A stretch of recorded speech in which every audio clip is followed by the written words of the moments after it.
Hi, welcome back to Gaming's Gone Crazy. Day 8 update. I've got great news.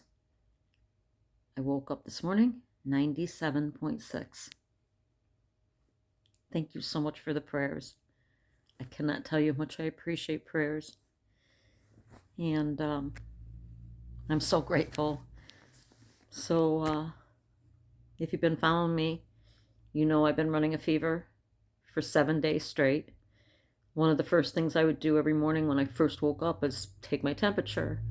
And every morning at the lowest it was 99 and a half, and it would fluctuate all the way up to 101 and a half.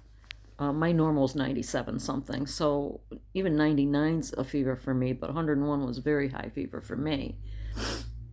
Last night, through the night, twice I woke up drenched, and when I say drenched, I've never experienced this. I was sopping wet, not just a little moist, like dripping wet.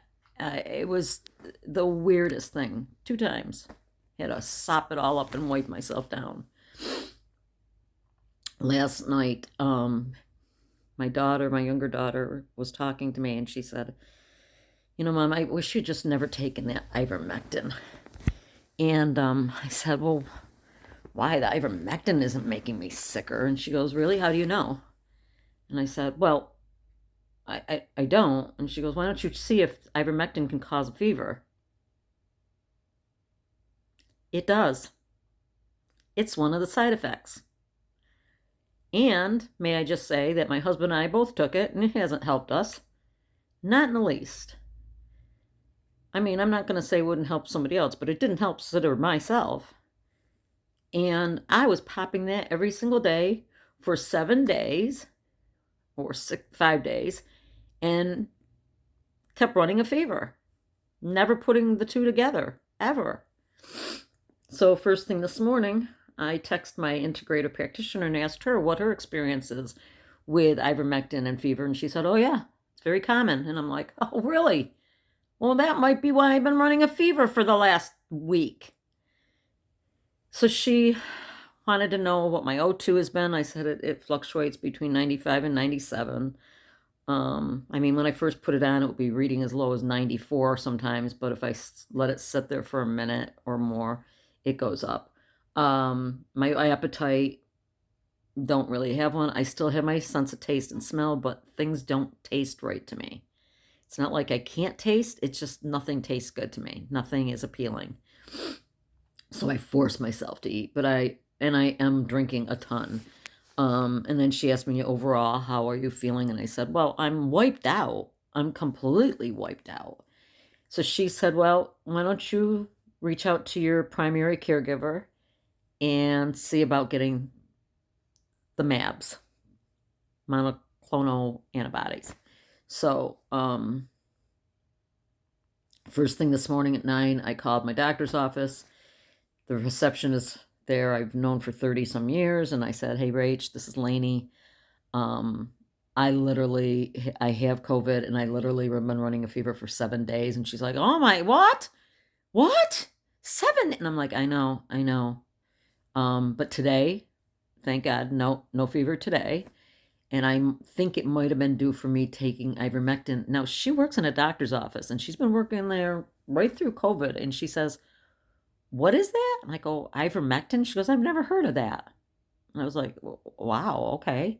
But she said, I'll put in urgent for the doctor to get a hold of you as soon as I'll send this note to him. It's 2:30 in the afternoon. I still haven't heard, so it's clearly not urgent to him. I thought maybe I fit the criteria because I am 63. I'm overweight by about 8 pounds, literally 8 pounds, which puts my BMI at 26.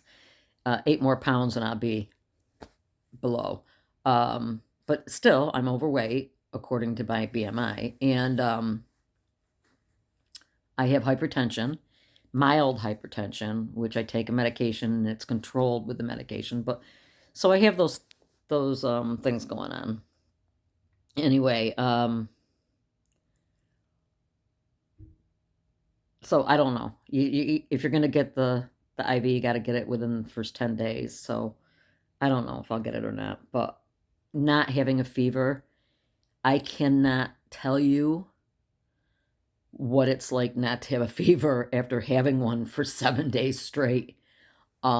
It's a miracle, and I am just praising God and thanking God and thanking God and thanking God, because I was just starting to lose my mind. I really truly was. I was thinking my brain is burning up. My brain can't even function anymore. I think I had a really bad reaction to the ivermectin. So I just took the last time I just took it,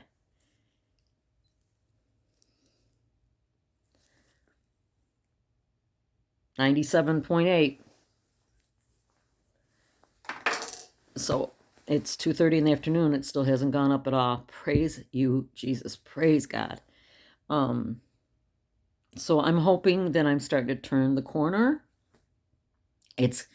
I clearly can see that this is going to take a long time for me to recover from this physically, meaning my energy level, because I am not used to being in bed 24 hours a day. Uh, a friend of mine wrote on here yesterday, it must be scary reminding you of how it was when you were sick before. And I said, yeah, I never imagined myself getting sick again. And I've never had a fever for a week straight.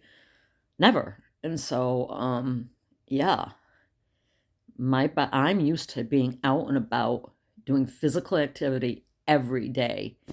If, I power walk every day. During the summer, I was kayaking almost every day. Swimming, hiking, I'm just a very active woman, and I've done nothing but lay in this bed for 8 days now. And I used to, as a nurse, tell my patients, because they would say, I have no energy. I feel so weak. And I said, it takes a day to lose your strength, and it takes months to regain it. And I would say, so don't question yourself, because it takes a much, quadruple the time to get your strength back up than it did to lose it. You can lose your strength very quickly. And so I would tell my patients that at the hospital, don't beat yourself up if you feel like you can't walk the hall with me for very long. Do what we can. So I can see that going to be the issue with me. And I'm not a spring chicken. I'm 63. I'm not a young person. So it's going to take its toll, but I'm grateful. If I come out of this unscathed, I'm very grateful. And I will finally have the antibodies. So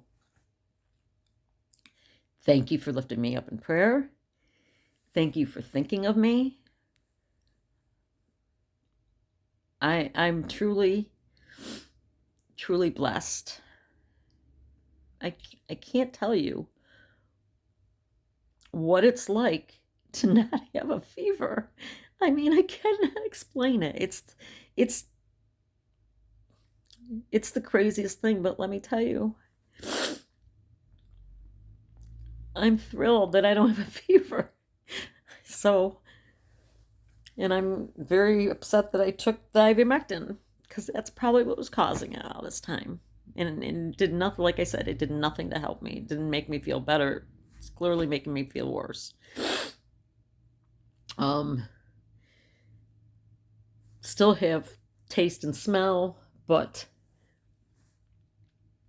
I don't have any appetite. So my stomach was really off again this morning. I mean, like painful, kind of. Just, I don't know how to describe it. So thank God my daughter had dropped me off several jars of bone broth yesterday, and I was able to sip a cup of bone broth early this morning before I could try to eat anything. And then I just ate a little oatmeal so I could take all my vitamins.